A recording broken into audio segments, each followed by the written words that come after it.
স্টেজে উঠে কবিতা বলার চেষ্টা করেছিলাম, আর দুই আঁঠুতে করতাল পাচ্ছিল। আমাকে বাবা স্টেজে রেখে নিচে গিয়ে অন্য টিচারদের সাথে বসে আমার কবিতা শুনছিলেন। অর্ধেক কবিতা বলার পরে তারপর দেখি আর সব বন্ধ হয়ে গেছে, আর কান গরম হয়ে গেছে, এমন একটা পরিস্থিতি। তারপরে কান্না শুরু হয়েছে।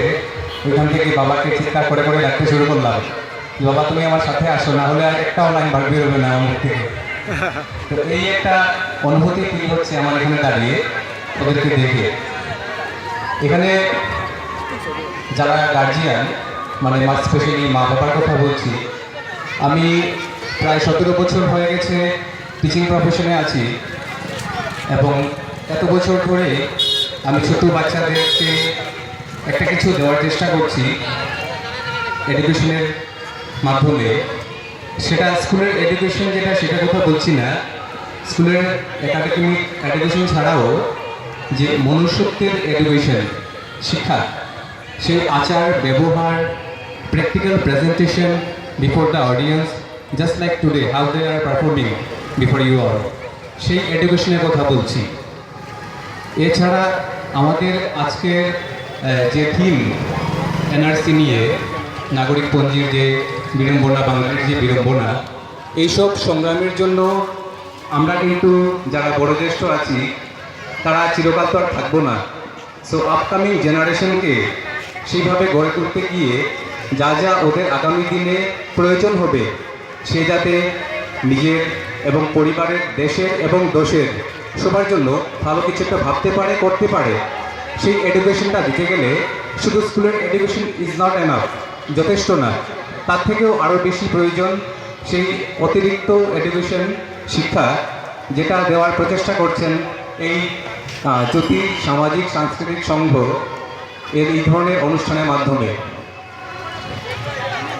শ্রী শ্রী ঠাকুর অনুকূলচন্দ্রের একটা লাইন বলবো সত্যানুসরণে, যে বীজটা ওদের মধ্যে গজিয়ে দিতে হবে ছোটোবেলা থেকেই, সেটা হচ্ছে যে সর্বপ্রথম আমাদের দুর্বলতার বিরুদ্ধে যুদ্ধ করতে হবে, সাহসী হতে হবে, বীর হতে হবে।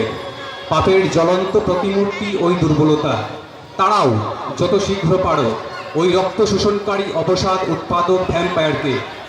আমরা অনেক ধরনের হলিউড ফিল্ম দেখি, সেখানে আপনারা দেখবেন অনেক ভ্যাম্পায়ারের পিকচার বা ইমেজ দেখায়, যারা মানে আর কি রক্ত শোষণ করে।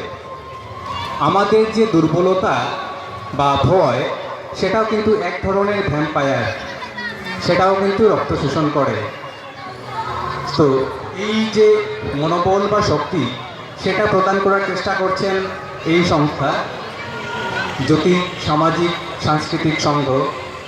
এবং আমি প্রার্থনা করি এই অঞ্চলের গুরুজনদেরকে যেন ওরা ওদের হাত বাড়িয়ে দেয় এই সংস্থাকে আগে বাড়ানোর জন্য, এবং আগামী দিনে আমরা যেন একটা ভালো ভবিষ্যৎ দেখতে পারি এই বাচ্চাদের মাধ্যমে, যারা আগামী দিনে আমাদের হয়তো ভারতবর্ষের নেতা হবেন, প্রধানমন্ত্রী হবেন, রাষ্ট্রপতি হবেন, অ্যাডমিনিস্ট্রেটিভ ডিপার্টমেন্টে বড় বড় পোস্টে কাজ করবেন। সে কারণে আপনারা শুধু স্কুলের এডুকেশনকেই মুখ্য ভাববেন না, ঘরের এডুকেশনের উপরে জোর দেবেন। আমি একটু বেশি এডুকেশনের কথা বলছি, কারণ আমি এই ডিপার্টমেন্টে কাজ করছি সেই জন্য, এবং বিভিন্ন ধরনের প্রবলেম ফেস করি আমরা বাচ্চাদের মধ্যে। তখন মনে হয় যে এই কাজটা তো স্কুলের টিচারের দ্বারা সম্ভব না, কারণ 45 মিনিট মানে 45 মিনিটসের ক্লাস থাকে একটা পিরিয়ডে। সেই পিরিয়ডে একটা টিচারের অনেক ধরনের চাপ থাকে, যে সে কোর্স কমপ্লিট করবে, কী করে পরীক্ষার জন্য একটা স্টুডেন্টকে তৈরি করবে। So out of that education যে আরও বাকি যেমন আচার ব্যবহার, হ্যাঁ, সংস্কৃতি, সব কিছু, এদিক দিয়ে ওদেরকে এডুকেশন দেওয়াটা স্কুলের টিচারের দ্বারা সম্ভব হয় না সময়ের জন্য।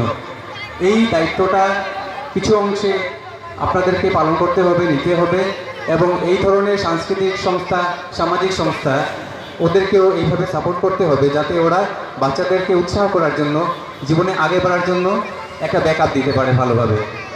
আমি ধন্যবাদ দিই এই সংস্থার যারা মেম্বার্সরা আছে। এত খুব একটা আনকমন এবং স্ট্রেঞ্জ পিকচার দেখতে পাচ্ছি, যে সবাই এত ইন্টারেস্টেড। ইভেন এখানে দাঁড়িয়ে অনেক দর্শকরা রয়েছেন, বসে রয়েছেন, এর মাধ্যমে আপনারা একটা কিছু পাওয়ার চেষ্টা করছেন।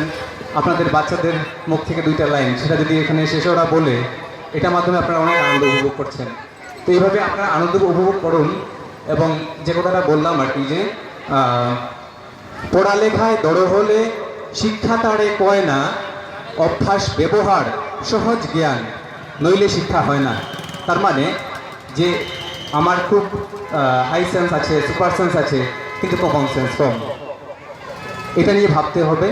এবং এই ধরনের অনুষ্ঠানে ওদেরকে দিয়ে পার্টিসিপেট করাতে লাগবে, যাতে 10টা মানুষের সামনে আগামী দিনে সে গিয়ে দাঁড়াতে পারে